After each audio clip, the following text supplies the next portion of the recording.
I spoke to Democratic Congresswoman Speier of California. Congresswoman, good morning. I want to start with that awful, awful concert attack that took place in Manchester. ISIS has now claimed responsibility. Is there any evidence you've heard to back that up? There's no evidence yet, and I think British authorities have yet to confirm the linkage. Most of the time, these are lone wolf operations that ISIS likes to take credit for. The real issue is whether or not Muslim youth around the United States and around the world feel there's a pathway forward for them, or do they become so isolated that this is their only avenue of making a statement about their religion. Are there concerns about similar attacks taking place in the United States? We're always concerned about lone wolf attacks, and we've had a number of them.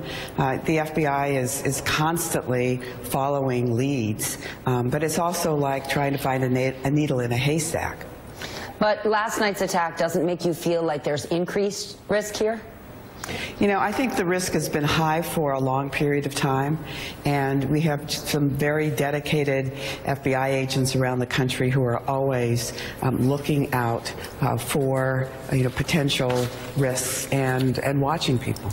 I want to turn to some major developments in the Russia investigation. A former senior intelligence official tells NBC News President Trump asked two top intelligence officials, Director of National Intelligence Dan Coats and National Security Agency Director Admiral Mike Rogers, to say publicly they saw no evidence the Trump campaign colluded with Russia.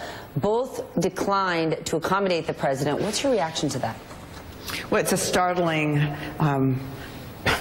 admission that has been made, and it, I think, is very similar to we've heard from others who have leaked information. There's a mountain of evidence that is growing that shows an interest in wanting to obstruct the investigation, and as that grows, so does the potential criticism that there's been obstruction of justice. Well, what is interest in wanting to obstruct? What's the difference between interest and obstructing? Well, we first have to determine whether this was just a reference, gee, help me out here, or was this a veiled attempt at an obstruction of justice. And the evidence needs to be presented to the Congress to make that case. And again, much of this at this point are leaks. We have to confirm these leaks and determine under what circumstances they were made and what corroboration there is.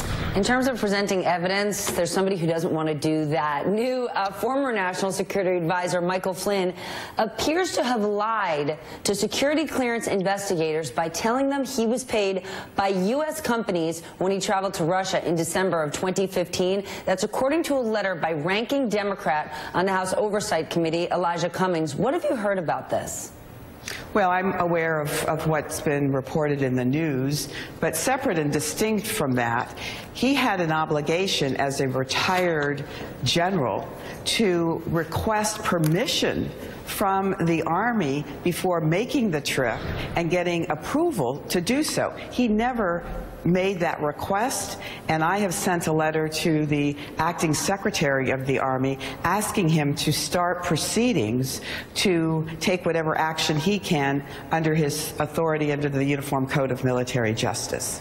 Before we go, at the top of the hour, former CIA Director John Brennan is set to testify publicly before the House Intelligence Committee on the Russia investigation.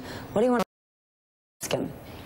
Well, I want to ask him about the Russian oligarchs in particular. It appears that Russian oligarchs, with the approval of President Putin, have engaged here in the United States, many of them buying apartments from the Trump organization.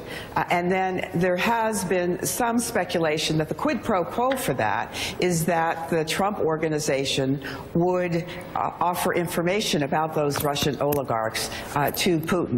So whether or not that has taken place, that was certainly in the dossier that was made public months ago. I want to have more evidence from the director as to whether or not the CIA follows up on those kinds of individuals in the United States. All right, Congresswoman.